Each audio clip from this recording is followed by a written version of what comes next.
Hello dear students, BSc Part 2nd.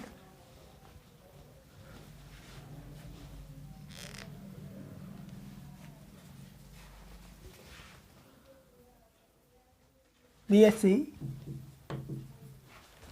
Part 2nd. इसमें आपका चल रहा है पेपर फर्स्ट। कौन सा? Real analysis. रियल एनालिसिस और ये है अपना लेक्चर 10।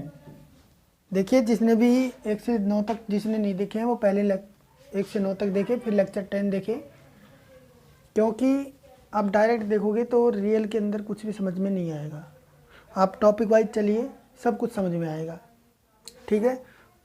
सबसे इम्पोर्टेंट यहाँ पर है रियल में कॉन्सेप्ट को समझना।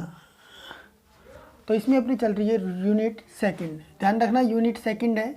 तो लास्ट ईयर थी, लास्ट ईयर से क्या है, उससे भी पहले सिलेबस लास्ट ईयर में चेंज हो गया। चेंज क्या हुआ, यूनिट का फेरबदल कर दिया। जो यूनिट फर्स्ट थी वो लास्ट में डाल दी, वो लास्ट यूनिट थी जो फर्स्ट में डाल दी, फर्स्ट थी जो सेकंड में डाल दी, सेकंड थी थर्ड में डाल दी, ऐसे डाल दिया था। तो मैंने भी लास्ट ईयर देखा नहीं, मैंने भी उसी पहले के सिलेबस के हिसाब से करवा दिया था। तो टॉपिक चेंज नहीं हुए थे, सिर्फ जो यूनिट्स थी, यूनिट्स का नंबर था। जैसे कि कोई यूनिट मान लो आपकी यूनिट आपकी फर्स्ट थी, उसके अंदर रियल सीक्वेंस,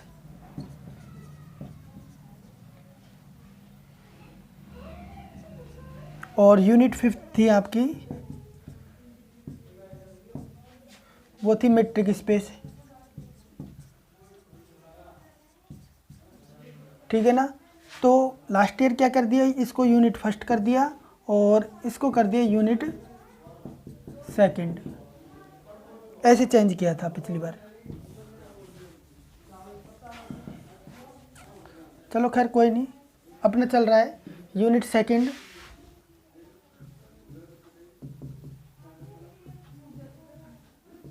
रियल सीक्वेंस,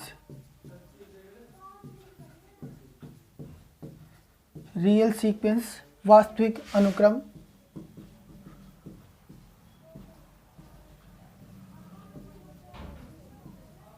अच्छा, अपन ने इसके अंदर कुछ थ्योरम्स भी की थी। थ्योरम समझ में आई या फिर नहीं आई, सबसे पहले तो ये बताओ। आप लोग कुछ बताते ही नहीं कि सर थ्योरम समझ में आ रही है या फिर नहीं आ रही। चलो खैर, अब तो आपकी ऑफलाइन क्लास होने वाली है। अभी तो सिर्फ फाइनल को बुला रहे हैं 18 तारीख से, उसके बाद आप लोगों को भी बुलाएंगे सीक्वेंसली। आप सीक्वेंस पढ़ रहे हो ना, तो सीक्वेंस में ही आपको बुलाया जाएगा। अभी सिर्फ फाइनल को बुला रहे हैं, फिर सेकेंड ईयर को बुलाएंगे, फिर फर्स्ट ईयर को, तो सीक्वेंसली बुलाएंगे। आप सीक्वेंस ही पढ़ रहे हो। हाँ, इसमें आप लोगों ने क्या क्या देख लिया? अपने चल रहे थे क्वेश्चन है ना।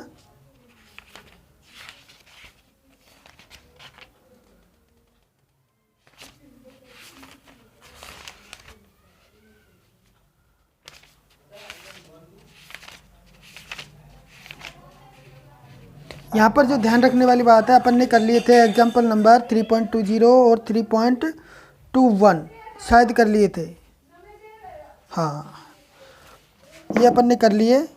तो आप लोगों को जो ध्यान रखने वाली चीज़ है वो मैं बता देता हूँ एक बार, क्योंकि जब आप क्वेश्चन करोगे तो वो चीज़ें आपको काम आएगी। देखिए, नंबर 1 बात, आपको फंक्शन का पता होना चाहिए, सीक्वेंस का पता होना चाहिए कि वो सीक्वेंस एकदिष्ट वर्धमान है या फिर एकदिष्ट ह्रासमान है। तो वो चीज़ें मैंने आपको बता दी है कि कैसे फंक्शन वो सीक्वेंस को आप देखते हो कि वो एकदिष्ट वर्धमान है या फिर ह्रासमान है, वो सारी डेफिनेशन में बता चुका हूँ। तो यहाँ पर इम्पोर्टेंट चीज़ है कि सीक्वेंस है, अनुक्रम है एक्शन।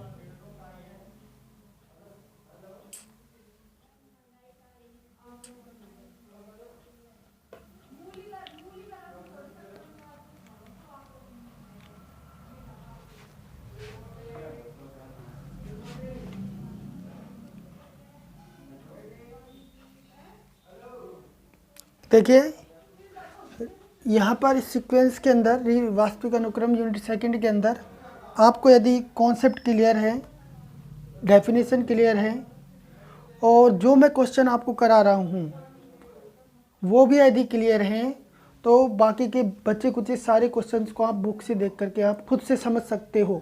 यदि मैं जो करा रहा हूँ वो क्वेश्चंस को आप समझ लेते हो तो क्लियर है ना। हाँ जी, एक तो ये बुक नहीं रुक रही।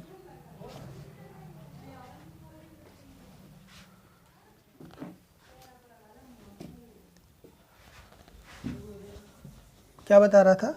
हाँ जी, कोई सीक्वेंस है तो सबसे नंबर 1 बात तो ध्यान रखनी है, सीक्वेंस क्या होता है। सीक्वेंस को अपन डिनोट करते हैं XN से, ठीक है। सीक्वेंस की लिमिट और लिमिट पॉइंट की डेफिनेशन मैं हर लेक्चर के अंदर बताता हूँ, तो अब मैं नहीं बता रहा सीक्वेंस की लिमिट और लिमिट पॉइंट की डेफिनेशन। दूसरी बात है सीक्वेंस अभिसारी कब होता है और अपसारी कब होता है, ये आपको ध्यान रखना है। सीक्वेंस XN अभिसारी, अभिसारी को इंग्लिश में बोलते हैं अपन कन्वर्जेंट। कोई अनुक्रम अभिसारी कब होता है? जब उसकी सीमा यूनिक तथा अद्वितीय रूप से विद्यमान हो। अनुक्रम की जो लिमिट है वो यूनिक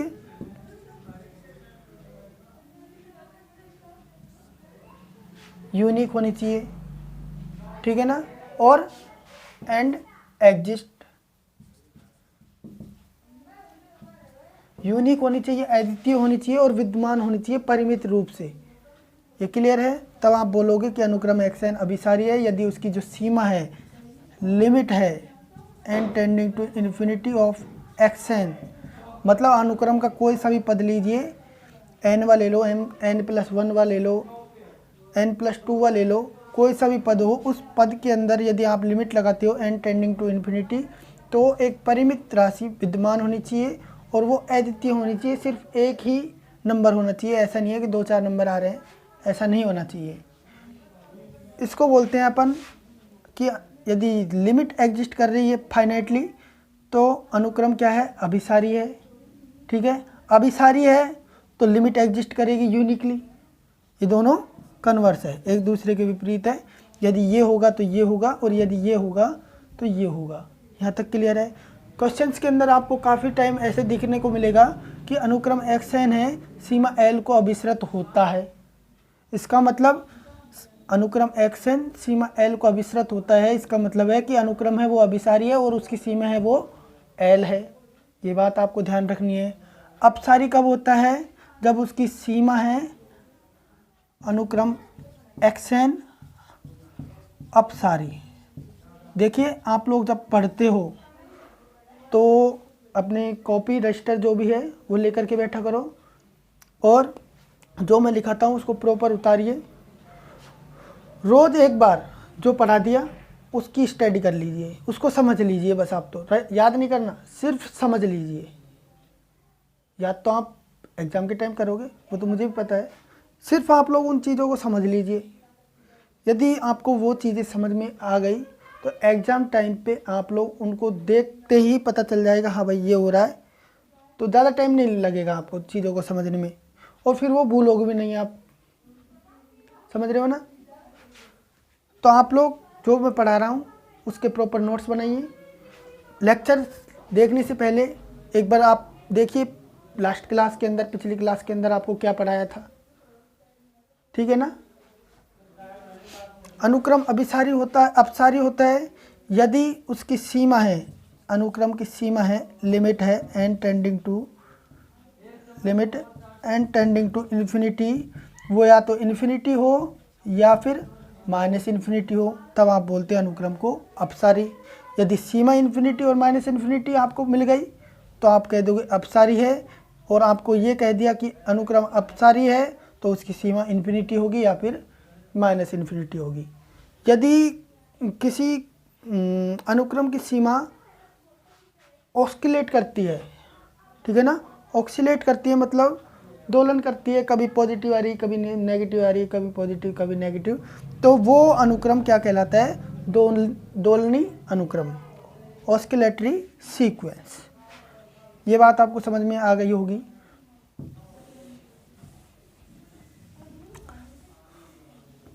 कल अपन ने क्वेश्चन भी किए थे,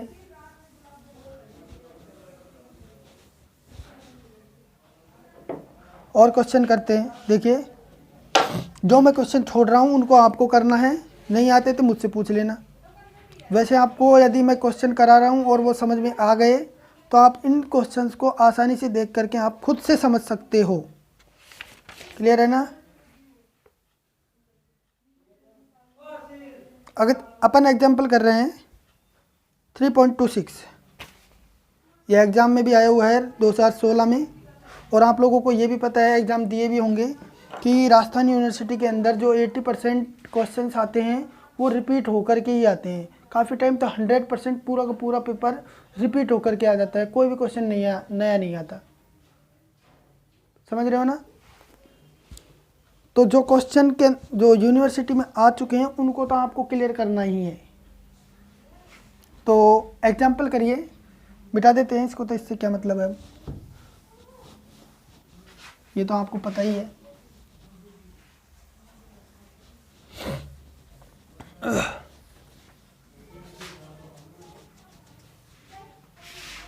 एग्जाम्पल है, माना कि अनुक्रम एक्शन निम्न प्रकार परिभाषित है।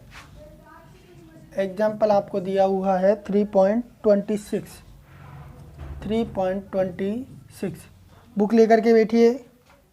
माना कि अनुक्रम एक्शन निम्न प्रकार परिभाषित है। माना कि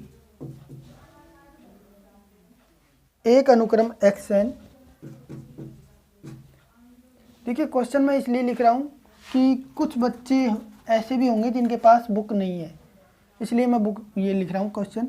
माना कि एक अनुक्रम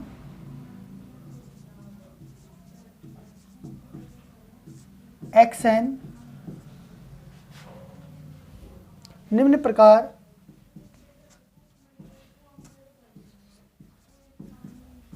परिभाषित है।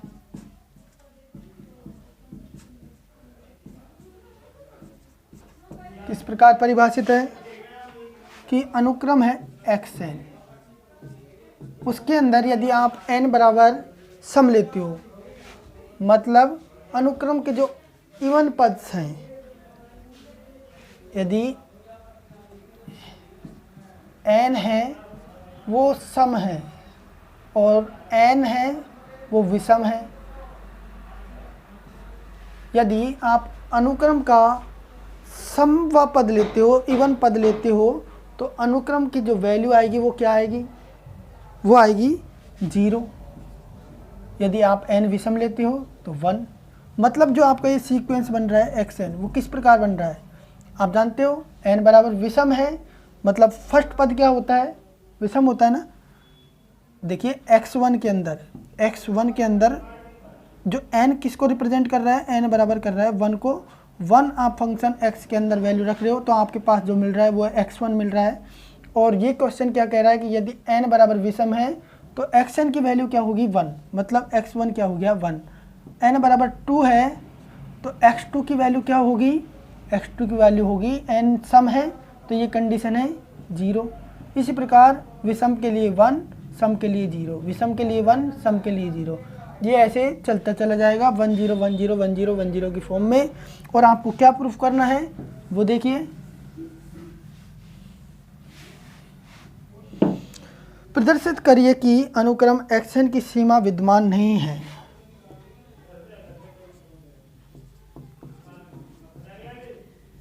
प्रदर्शित कीजिए कि अनुक्रम एक्शन की सीमा विद्यमान नहीं है।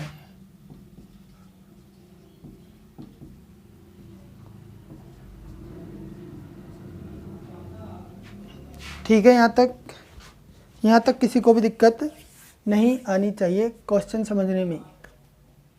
अनुक्रम के जो पद हैं यदि पद सम है तो 0 आएगा, पद विषम है तो वैल्यू आएगी xn की 1। आपको ये सिद्ध करना है कि अनुक्रम की कोई भी सीमा एग्जिस्ट नहीं करती। कब नहीं करती भाई? आप कैसे प्रूफ करते हो? अद्वितीय सीमा को कैसे प्रूफ किया था? आपने माना था यदि संभव हो तो कोई L डैश अनुक्रम की अन्य सीमा है। इसी प्रकार अपन यहाँ पर भी इसको प्रूफ करेंगे कि यदि संभव हो तो माना कि कोई भी एक रियल नंबर ले लीजिए, L अनुक्रम की क्या है? सीमा है। यदि आगे चल करके कुछ अपन को गलत रिजल्ट निकल रहा तो अपन कह देंगे कि जो आपने माना है L वो अनुक्रम की सीमा नहीं है। तो प्रूफ कीजिए इसको। माना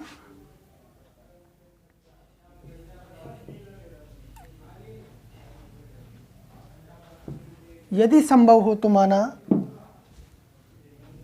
यदि संभव हो तो माना एक वास्तविक संख्या L वास्तविक संख्या L अनुक्रम xn, कौन सा अनुक्रम? ये वाला अनुक्रम की सीमा है। तो अब देखिए अपन सीमा की डेफिनेशन को यूज करते हुए आगे चलेंगे, ठीक है ना। संख्या L अनुक्रम की सीमा है, तो सीमा की डेफिनेशन से क्या होगा? L जब अनुक्रम की सीमा आपने मान लिया है तो प्रत्येक एप्सिलॉन ग्रेटर देन 0 या फिर स्विच, आप अपनी मर्जी से कोई भी एप्सिलॉन लीजिए, स्विच एप्सिलॉन ग्रेटर देन 0 के संगत एक n0 कहाँ पर? नेचुरल नंबर के अंदर क्या है? विद्यमान है। ताकि को अपन हिंदी में लिख देते हैं, चलो, ताकि xn माइनस एल का जो डिफरेंस है वो लेस देन है एप्सिलॉन से for every n greater than to n0। यहाँ तक किसी को दिक्कत? लिमिट पॉइंट के अंदर अगर यदि किसी को ये समझ में नहीं आया हो तो कमेंट करके पूछ सकता है कि ये क्या है, क्या बला है। समझ रहे हो ना? ये आप पूछ सकते हो।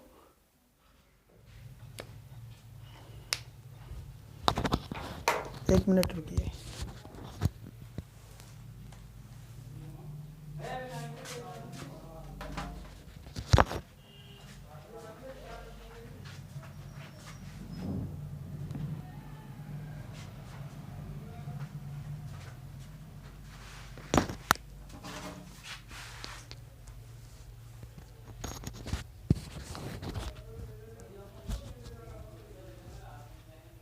हाँ जी, आवाज़ आ रही है प्रॉपर?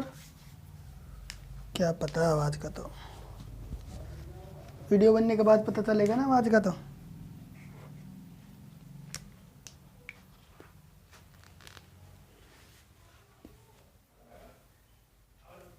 अनुक्रम है xn जो इस प्रकार परिभाषित है, और आपको सिद्ध करना है कि अनुक्रम की सीमा विद्यमान नहीं है। इसके लिए अपन ने यदि संभव हो तो मान लिया एक L है वास्तविक संख्या, वो अनुक्रम की सीमा है। तो सीमा की डेफिनेशन अपन यूज कर सकते हैं कि स्विच एप्सिलॉन ग्रेटर देन 0 के संगत आपको एक n0 नेचुरल नंबर के अंदर मिलेगा जो इस कंडीशन को सेटिस्फाई करेगा। कौन से n0? n0 के बाद के सभी पद अनुक्रम के इस कंडीशन को सेटिस्फाई करेंगे। अब देखिए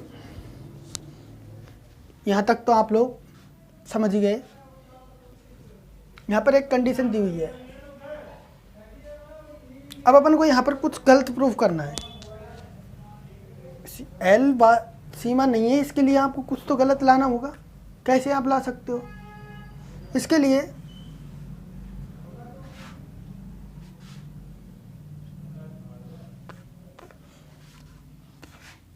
देखिए, जब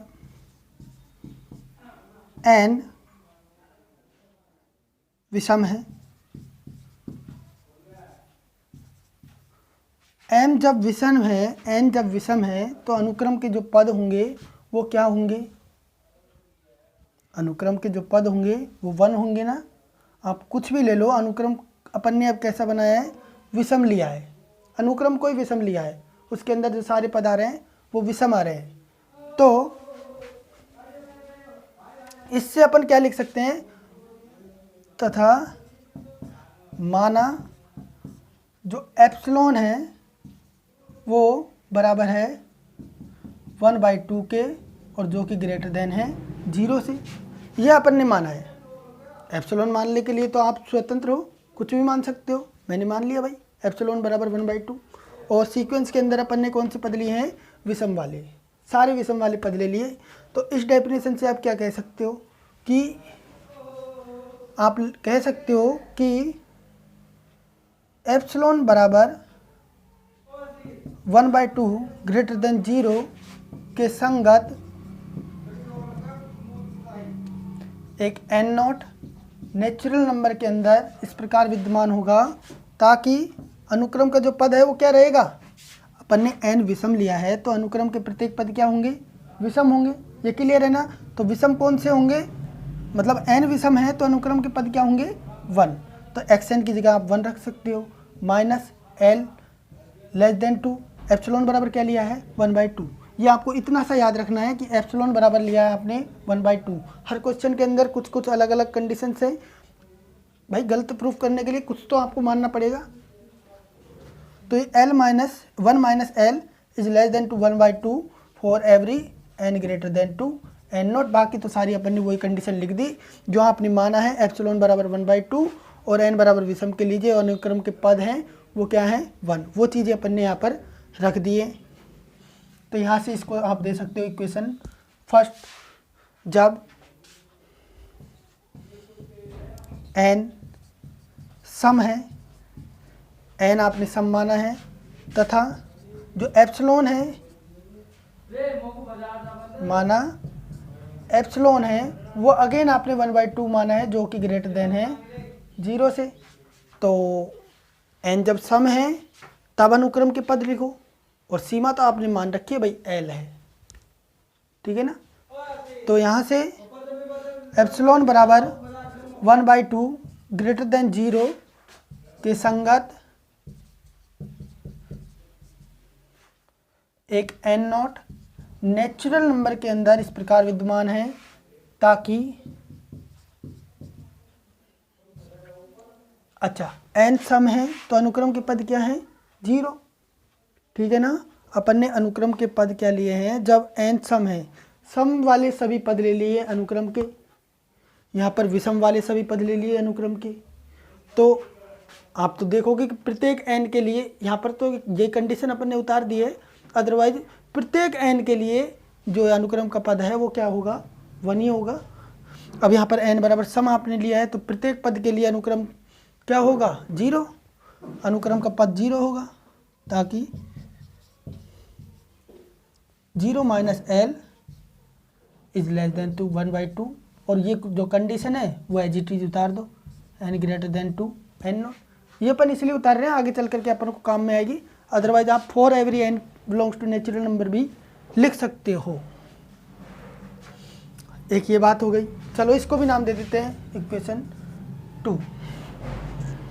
मुझको ऐसा लगता है आप लोगों को ये चीज़ें थोड़ी थोड़ी कम समझ में आई है, तो एक बार फिर से बता देता हूँ कि आपको अनुक्रम को, इस अनुक्रम को जो अनुक्रम की है वो सीमा विद्यमान नहीं है ये रिप्रेजेंट करना है।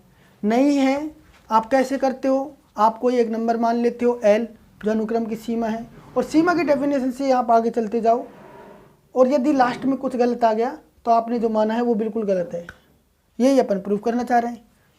तो सीमा की डेफिनेशन से ही लिख दिया अपन ने कि आपने कोई एप्सिलॉन चूज किया है, उस एप्सिलॉन के संगत आपको एक n नोट मिल गया कि उस n नोट के बाद के सभी पद हैं अनुक्रम के वो इस कंडीशन को सेटिस्फाई कर रहे हैं। अच्छा, एप्सिलॉन चूज करने के लिए आप स्वतंत्र हो, तो अपन ने एप्सिलॉन चूज कर लिया 1/2। अब भाई ये तो आपकी इच्छा है, आप कुछ भी ले सकते हो, लेकिन अपन ने 1/2 लिया है, तो 1/2 लिया है और यहाँ पर एक कंडीशन और डाल दी है, इसको आप दे सकते हो केस फर्स्ट और इसको केस सेकंड, ठीक है। आप केस बनाकर भी डाल सकते हो इनको।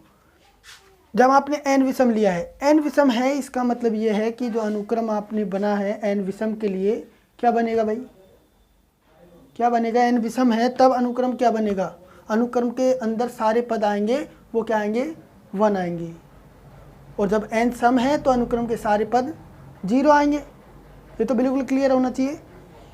जब आपके पास एन विषम है तो अनुक्रम का जो प्रत्येक पद है वो 1 होगा। वही चीज़ मैंने यहाँ पर लिख दी है, 1 हो गया माइनस एल, वही डेफिनेशन है, बाकी सारी चीज़ें वही मैंने डेफिनेशन से उतार दी है। सिर्फ अपन ने एप्सिलॉन चेंज किया है और एन विषम है इसलिए अनुक्रम के सारे पद क्या हो गए, 1 हो गए। ठीक है ना। इसी प्रकार एन जब सम है तो अपन ने एप्सिलॉन फिर से चेंज कर दिया 1/2। एप्सिलॉन आपने चूज कर लिया 1/2 जो ग्रेटर देन 0 है। कंडीशन क्या है एप्सिलॉन की, वो ग्रेटर देन 0 होना चाहिए, बिल्कुल ग्रेटर देन 0 है 1/2। तो अपन ने एप्सिलॉन बराबर 1/2 ले लिया, 1/2 ले लिया और एन जब सम है तो अनुक्रम के सभी पद क्या हो गए, 0 है। तो अपन ने क्या किया है, 0 को इस डेफिनेशन के अंदर रख दिया कि अनुक्रम का जो प्रत्येक पद है वो 0 है, सीमा एल ही है अपने मान रखे, एप्सिलॉन आपने 1/2 चूज किया है। यहाँ तक बिल्कुल क्लियर होना चाहिए। अब देखिए, अब अच्छा इसको आप क्या लिख सकते हो, माइनस को मोड से बाहर निकालेंगे तो प्लस हो जाएगा, और एक लाइन और लिख लेते हैं, माइनस को जब मोड से आप बाहर निकालते हो तो ये प्लस हो जाएगा, mod L is less than 2 1/2 for every n greater than 2 n nought. आप दीजिए इक्वेशन इसको, ये दे दिया। अब ये दिख रहा है कि नहीं जी, कहाँ तक दिख रहा है, काफ़ी दिख रहा है, कोई दिक्कत नहीं है। अब आप यदि 1 को लेकर के चलो, 1 ले लिया, ठीक है ना। 1 किसके बराबर होता है भाई, 1 बराबर होता है मोड 1 के। मैं लिख सकता हूँ क्योंकि 1 है वो एक पॉजिटिव नंबर है, उस पर यदि मैं मोड लगाता हूँ तो 1 पर कोई फ़र्क नहीं पड़ने वाला। यहाँ तक क्लियर है। अब देखिए अपन क्या करते हैं, एक बार 1 में एल घटा देते हैं और एक बार एल जोड़ देते हैं, या आप भी कर सकते हो।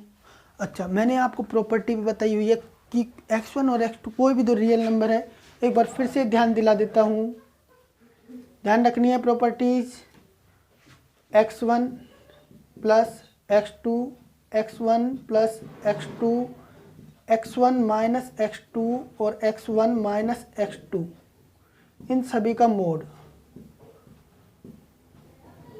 देखिए साइन है वो आपको देखना है, mode x1 plus mode x2, mode x1 minus mode x2, यही कंडीशन हो सकती है ना। यहाँ पर एक बार प्लस हो सकता है और एक बार माइनस हो सकता है।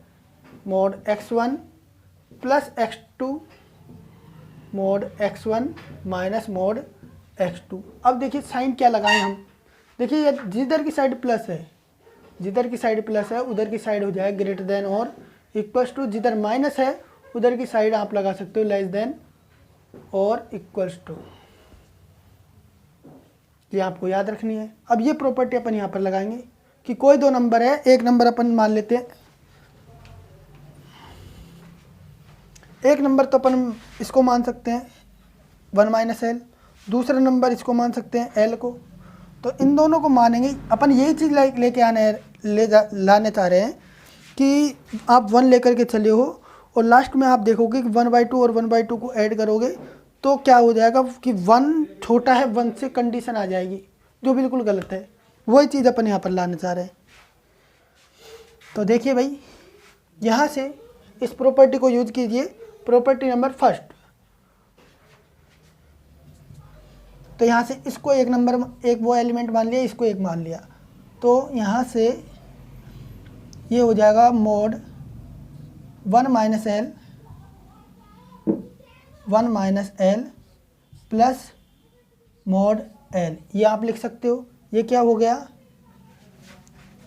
ये टर्म है वो छोटी हो गई या फिर बराबर हो गई इससे, मतलब ये वाली जो टर्म है वो या तो इसके बराबर है या फिर इससे बड़ी है। यहाँ तक क्लियर है।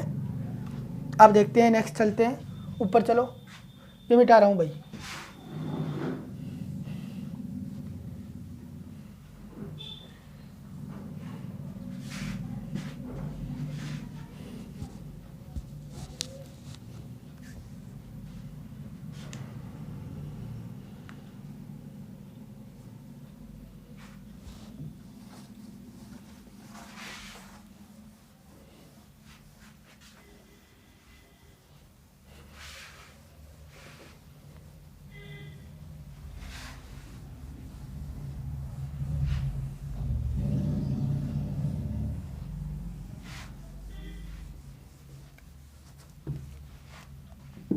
अब देखिए यहाँ से बाई इक्वेशन फर्स्ट और सेकंड आप यहाँ पर यूज कर सकते हो। इक्वेशन फर्स्ट क्या कह रही है कि 1 माइनस एल है। अभी तक तो ये वाली इक्वेशन है वो इस इक्वेशन के इक्वल भी हो सकती है या फिर छोटी भी हो सकती है। ये ध्यान रखना है कि अभी तक जब तक अपन ने ये वाली प्रॉपर्टी अभी लगाई थी तब तक तो ये वाली दोनों इक्वेशन है वो बराबर भी हो सकती है या फिर नीचे वाली इक्वेशन बड़ी हो सकती है ऊपर वाली से। लेकिन जब अपन इक्वेशन यूज करेंगे फर्स्ट और सेकंड, वहाँ पर ध्यान रखना समीकरण, ये छोटी छोटी चीज़ें हैं वही आपको समझनी है। और इन चीज़ों का यदि आप समझ गए तो आगे कोई सा भी क्वेश्चन आप खुद से देख करके प्रूव कर सकते हो, ठीक है ना। समीकरण 1 तथा 2 से, अच्छा 1 और 2 से, एक क्या कह रहा है कि मोड 1 माइनस एल है वो लेस देन है 1/2 से। 1 माइनस एल है वो लेस देन है 1/2 से। इसका मतलब इस चीज़ को मैं यहाँ पर लिख रहा हूँ, एक बार देखिए, ये लेस देन, इस लाइन को यहाँ से हटा करके मैं यहाँ पर लिख रहा हूँ mode 1 minus L plus mode L. अब देखिए कि ये वाली जो टर्म है वो छोटी है, बराबर नहीं है। छोटी किससे है? 1/2 से। ये 1/2 से क्या है? छोटी है। प्लस में इक्वेशन सेकंड क्या कह रही है कि मोड एल है वो भी छोटा है 1/2 से, मतलब ये भी छोटा है। मतलब ये वाली जो दोनों टर्म हैं ये छोटी हैं 1/2 से। इसका मतलब इन दोनों का एडिशन और इन दोनों का एडिशन आप जब देखते हो तो ये दोनों का एडिशन है वो छोटा होगा इससे। ये बात तो आपको बिल्कुल क्लियर होनी चाहिए। यहाँ पर इक्वल वाला साइन बिल्कुल भी नहीं आएगा इक्वेशन फर्स्ट से, क्योंकि 1 माइनस एल है वो लेस देन है 1/2 से, मोड एल है वो लेस देन है 1/2 से। यहाँ पर इक्वल वाला साइन नहीं है। यदि यहाँ पर एक में भी इक्वल वाला होता तो भी यहाँ पर इक्वल वाला नहीं होता। इक्वल वाला सिर्फ जब ही आता तब दोनों के अंदर इक्वल होता, ठीक है। अच्छा ये क्या हो गया, दोनों का ऐड करते हो 1। अब अपन यहाँ पर for every n greater than to n0 लगाएं या फिर ना लगाएं कोई फ़र्क नहीं पड़ता। क्यों नहीं पड़ता? क्योंकि यहाँ पर n वाली टर्म कोई भी नहीं है, अपन 1 को लेकर के चले हैं सिर्फ, ठीक है ना। तो यहाँ से अपन लेकर के किसको चले? 1 के। क्या ये ट्रू है? क्या ये ट्रू है? कोई भी नंबर खुद से छोटा हो सकता है? बिल्कुल नहीं हो सकता। ये देखिए लाइट उड़ गई।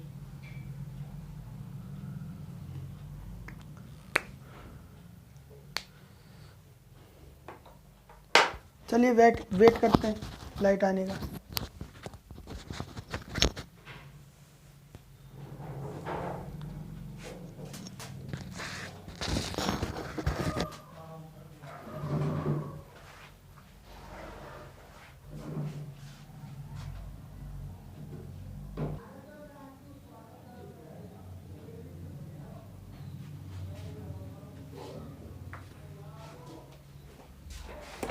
हाँ जी, अपना क्वेश्चन था, हाँ, कि जो क्वेश्चन है उसके अंदर अनुक्रम आपको दिया हुआ है, उस अनुक्रम की आपको ये बताना है कि उसकी सीमा विद्यमान नहीं है।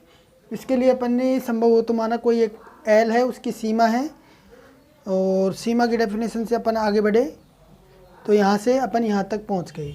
देखिए यदि आपने सीमा उसकी एल मानी तब आपने देखा कि 1 है वो लेस देन आता है 1 के। इसका मतलब ये कभी भी सत्य नहीं हो सकता। क्या हो सकता है ऐसा पॉसिबल कि 1 से ही छोटा हो जाए? नहीं हो सकता। अतः आप लिख सकते हो, अतः जो कि असत्य है, जो कि असत्य है, अतः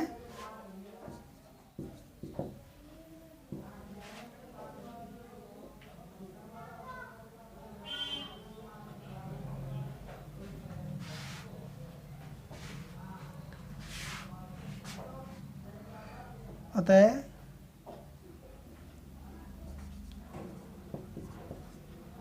हमारी मान्यता, जो आपने माना है कि अनुक्रम की सीमा L है, हमारी मान्यता गलत है, अतः अनुक्रम xn की कोई सीमा विद्यमान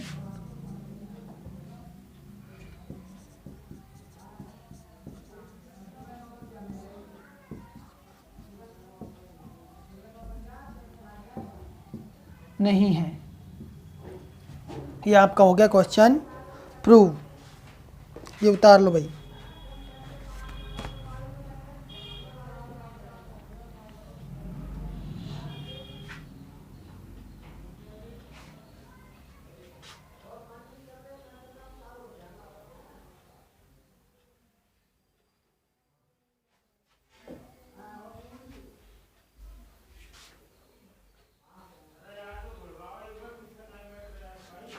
मिटाएं इसको, ठीक है।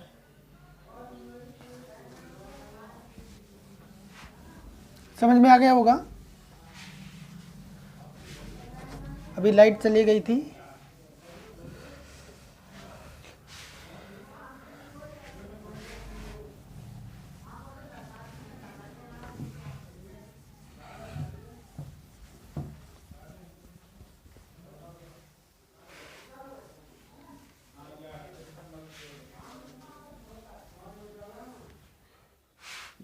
अब देखिए एग्जाम्पल नंबर 25 है, ये आपको खुद को करना है। एग्जाम्पल 25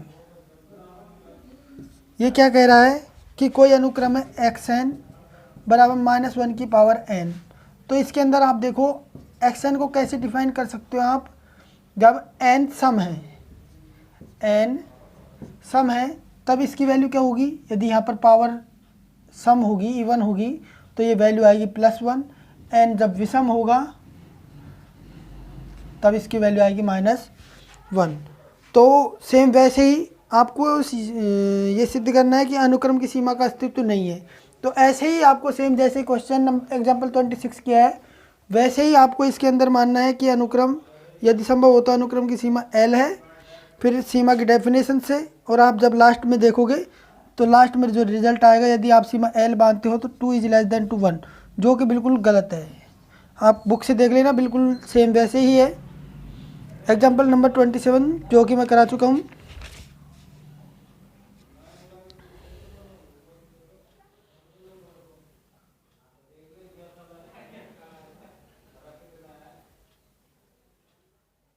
एग्जाम्पल नंबर 28 ये भी आपको ही करना है, मैं बता देता हूँ थोड़ा सा इसके अंदर।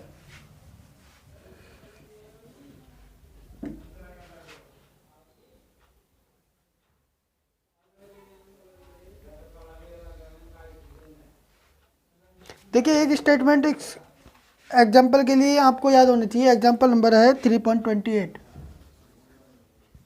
ये आपको खुद को करना है। 3.28 बुक से आपको समझ में आ जाएगा इजीली। कोई अनुक्रम आपके पास दिया हुआ है xn बराबर 1/n + 1 plus 1/n + 2 plus 1/n + n। ये आपको सीक्वेंस दिया हुआ है फॉर एवरी, सीक्वेंस है तो प्रत्येक नेचुरल नंबर के लिए ही होगा। तो जैसे मैंने क्वेश्चन आपको कराया था, पिछला क्वेश्चन कराया है, उससे भी पहले कराया था कल के लेक्चर के अंदर, सेम वैसा ही क्वेश्चन है। तो आपको इसके लिए, इस क्वेश्चन के लिए सबसे महत्वपूर्ण बात ध्यान क्या रखनी है कि कोई भी अनुक्रम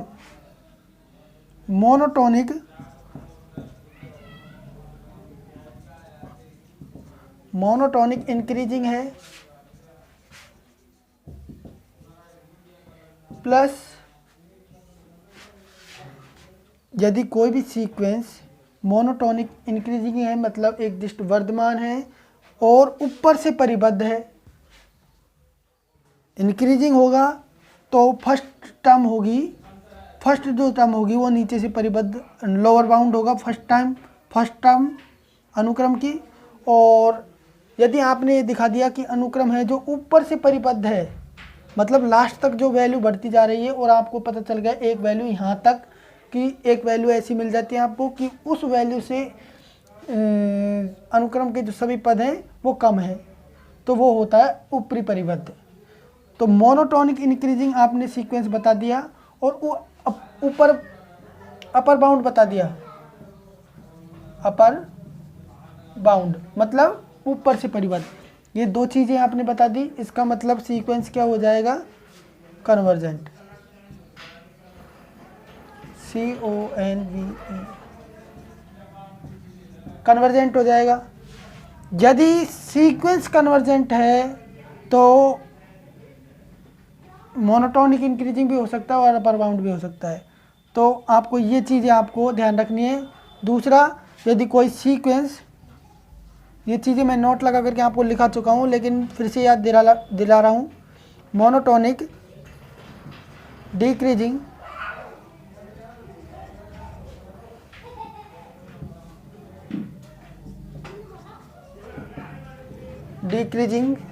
प्लस में लोअर बाउंड, मतलब कोई सीक्वेंस है एक दिष्ट आसमान है, मतलब नीचे की तरफ जा रहा है, घटती हुई जा रही है अनुक्रम की वैल्यू, तो मतलब मोनोटोनिक डिक्रीजिंग है प्लस लोअर बाउंड है, मतलब नीचे से परिबद्ध है, तो आप कह दोगे कि ये सीक्वेंस भी क्या होगा? कन्वर्जेंट है। ठीक है, ये दो बातें आपको याद रखनी है। यदि कोई सीक्वेंस मोनोटोनिक इंक्रीजिंग है, एक दिष्ट वर्धमान है तथा वो ऊपर से परिबद्ध है, इंक्रीजिंग मतलब ऊपर से परिबद्ध होना चाहिए, और आप कह सकोगे कि वो अनुक्रम है वो अभिसारी अनुक्रम है। मोनोटोनिक डिक्रीजिंग है, नीचे से परिबद्ध है, तो अनुक्रम क्या होगा? कन्वर्जेंट होगा। ये आपको याद रखना है। तो इसी को, ये अनुक्रम का nवां पद है मान लो, ठीक है ना। इस क्वेश्चन को आपको कैसे करना है? इस क्वेश्चन के अंदर आपको ये बताना है कि ये मोनोटोनिक इंक्रीजिंग है या फिर डिक्रीजिंग है।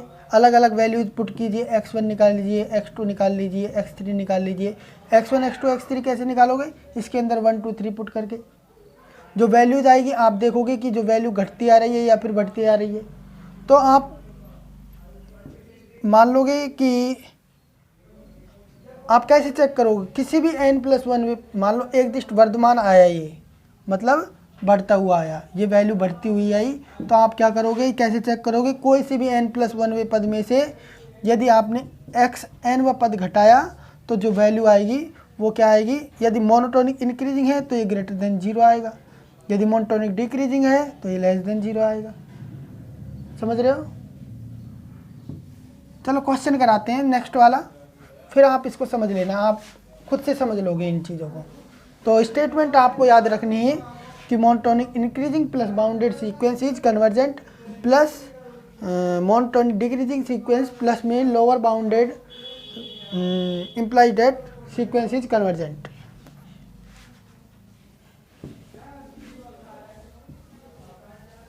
नेक्स्ट एग्जांपल कर रहे हैं अपन, 26 कर लिया, 28 आप लोग खुद करोगे, बुक से इजीली समझ में आ जाएगा।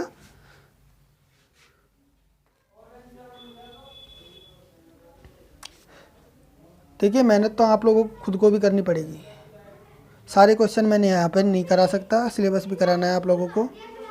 तो एग्जांपल नंबर देखिए 29, 3.29।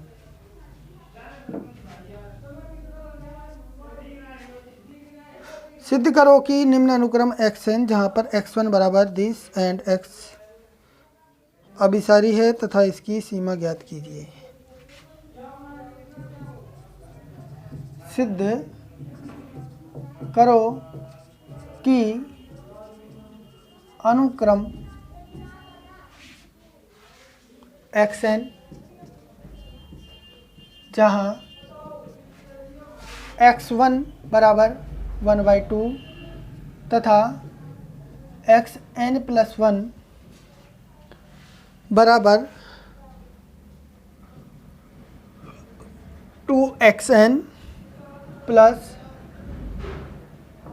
1/3 for every n belongs to natural number. मतलब अनुक्रम का नेचुरल नंबर से कोई सा भी नंबर लो, उस अनुक्रम के लिए आप यहाँ से अनुक्रम को जनरेट कर सकते हो।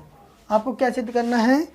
अभिसारी है ये जो अनुक्रम दिया हुआ है xn, जहाँ पर एक प्रथम पद दिया हुआ है 1/2 और n+1 पद दिया हुआ है ये। ऐसे क्वेश्चन भी आते हैं, ये भी आपके देखो 1990 में आया है और भी आया होगा, ऐसे काफ़ी क्वेश्चन आए हुए हैं।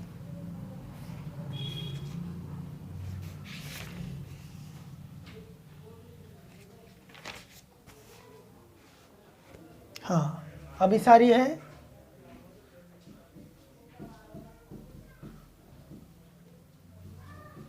तथा इसकी सीमा ज्ञात कीजिए।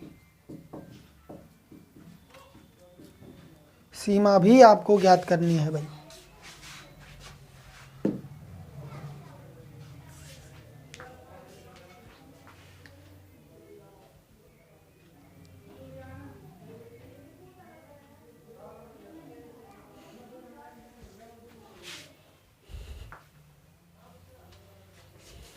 देखिए, अभी आपको मैंने स्टेटमेंट बताया हुआ है कि कोई भी अनुक्रम है उसको आप अभिसारी कैसे बताओगे कि वो या तो एकदिष्ट वर्तमान हो या फिर एकदिष्ट ह्रासमान हो। एकदिष्ट वर्तमान है तो ऊपर से परिबद्ध होना चाहिए। यदि आपने ये दोनों चीज़ें बता दी, एकदिष्ट वर्तमान प्लस अपर बाउंडेड, तो आप कह दोगे कि अनुक्रम क्या है? कन्वर्जेंट है। तो अब देखते हैं क्या ये एकदिष्ट वर्तमान है या फिर ह्रासमान है, अभी पता चल जाएगा। प्रूफ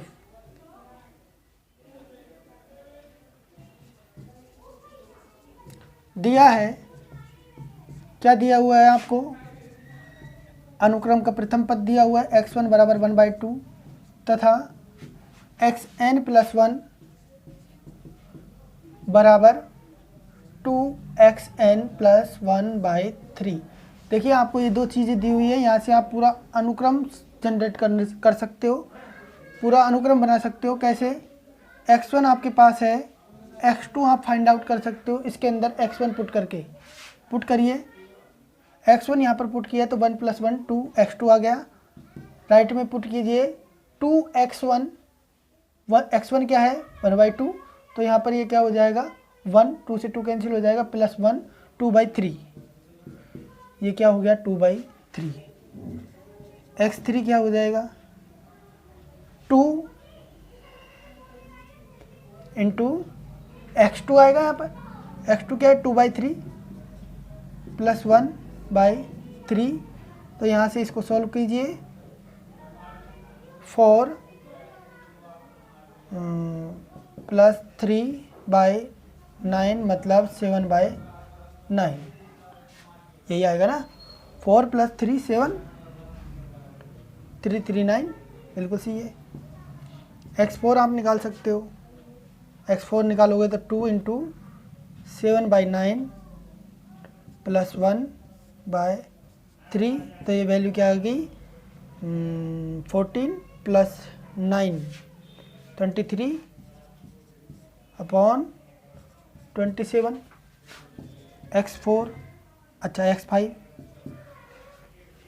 x5 के लिए आप देखते हो तो 2 इंटू 23/27 + 1/3, इसको सॉल्व कीजिए। ये हो गया आपका 46 + 27, ये हो गया 73, और ये हो गया आपका 27 × 3 81।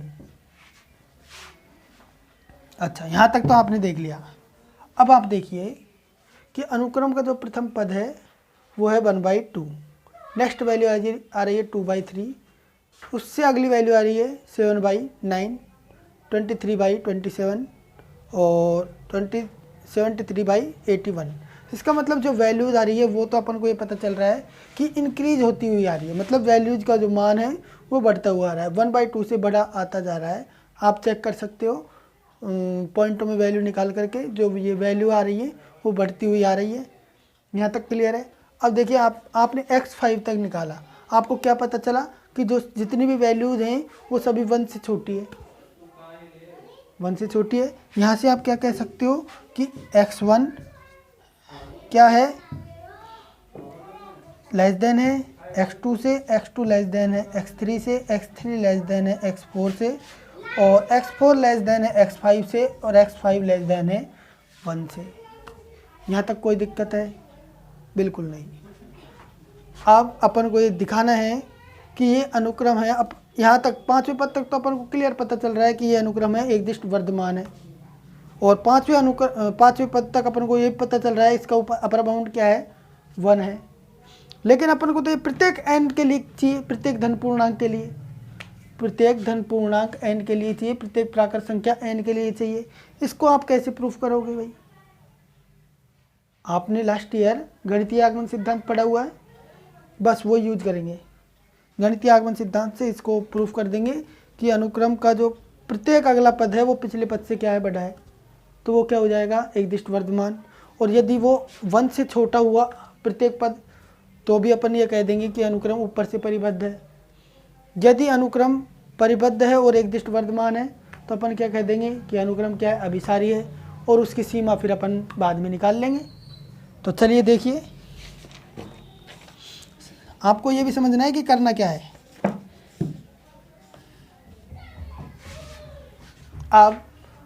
अब आप ये मान लेते हो गणितीय आगमन सिद्धांत से। देखिए सबसे पहले गणितीय आगमन सिद्धांत से, गणितीय आगमन सिद्धांत से आप क्या कह सकते हो? गणितीय आगमन सिद्धांत से आपको क्या प्रूव करना है कि अनुक्रम का प्रत्येक आने वाला अगला पद है वो पिछले पद से क्या है, बड़ा है। इसके लिए अपन कोई nवां पद मान लेते हैं। मान लिया आपने कि माना अनुक्रम का xn-1वां पद है वो छोटा है xnवें पद से, और xnवां पद छोटा है 1 से। आप ये माना है। गणितीय आगमन सिद्धांत के अंदर क्या करते हो, आप 1 के लिए प्रूफ करते हो, 1 के लिए आपने ये प्रूफ कर लिया है। अब अपन प्रूफ करते हैं कथन क्या होता है। गणितीय आगमन सिद्धांत के अंदर मैंने आप लोगों को पढ़ाया भी हुआ है कि कोई कथन है Pn, तो वो कथन सत्य होता है यदि कथन n बराबर 1 के लिए सत्य हो। ये फर्स्ट कंडीशन है। सेकंड कंडीशन के अंदर आप कथन को Pn को n बराबर m के लिए सत्य मानते हो, और क्या प्रूफ करते हो, कथन n बराबर m+1 के लिए सत्य है। ये चीज़ प्रूफ करते हो या फिर नहीं करते भाई? करते हो ना? तो यहाँ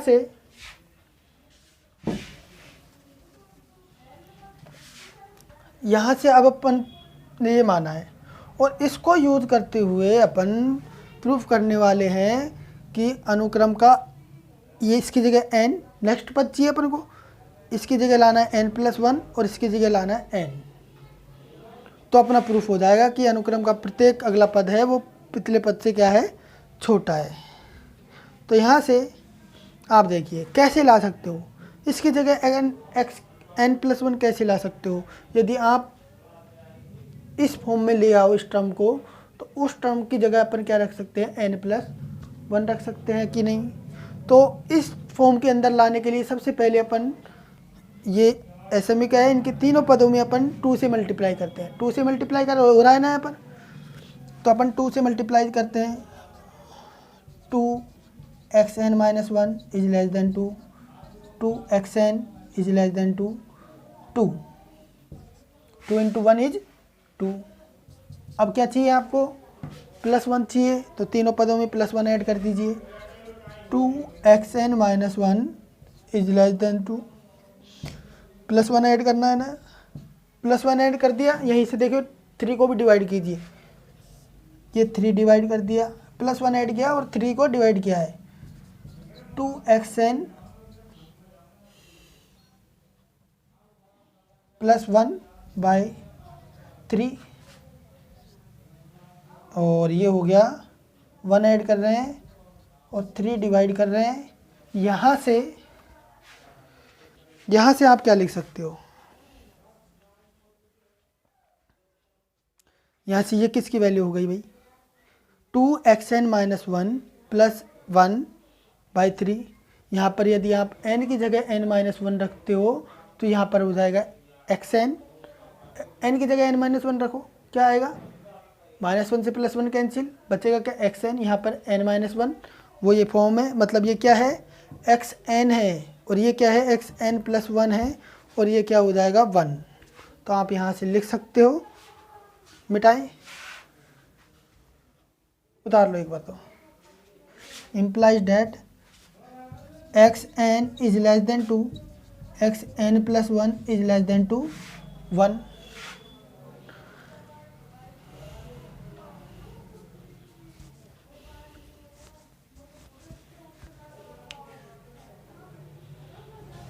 यहाँ से आप इसको मान लीजिए for every n belongs to natural number, तो ये भी क्या हो जाएगा for every n belongs to natural number.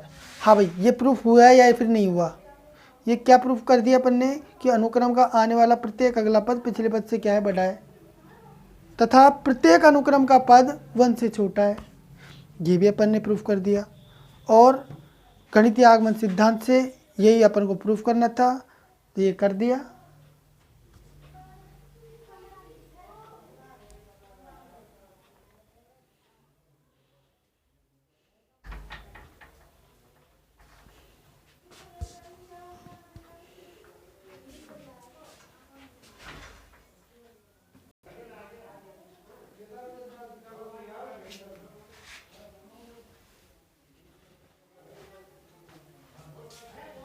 आप लोगों ने कहाँ तक कर लिया था, वो क्या हुआ कि वीडियो मैंने पॉज कर रखी थी, रोक के रखी थी, और मैंने आप लोगों को पढ़ा रहा हूँ और मुझे पता नहीं वो प्ले करना है, तो वो प्ले नहीं किया था। तो आप लोगों ने कहाँ तक देख लिया था, ये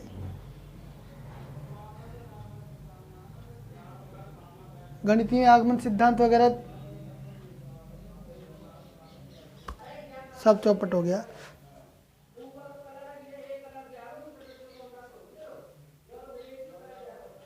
एक बार तो आप लोग इसको समझ लीजिए, फिर मैं बताता हूँ ये क्या लिखा है मैंने, वो मैं बता दूंगा।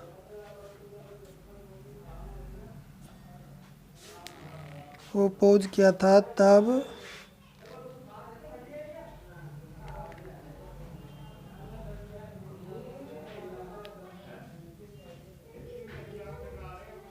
शायद मैं आप लोगों को गणितीय आगमन सिद्धांत समझा रहा था। एक बार गणितीय आगमन सिद्धांत देख लीजिए। ये वीडियो रुक गई, उसकी वजह से प्रॉब्लम आ गई। एक बार गणितीय आगमन सिद्धांत देख लीजिए। अपने पास कोई एक सीक्वेंस है, सीक्वेंस था आपके पास x1 = 1/2 और xn + 1 = 2xn + 1/3।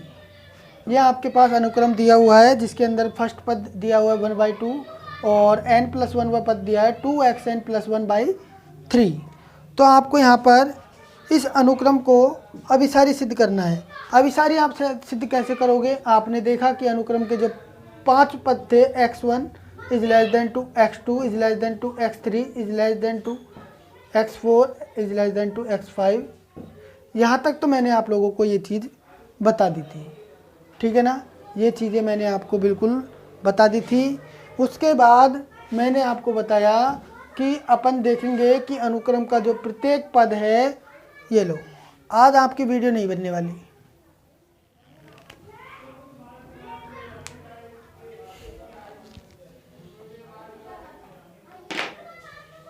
इस क्वेश्चन को फिर से बताते हैं।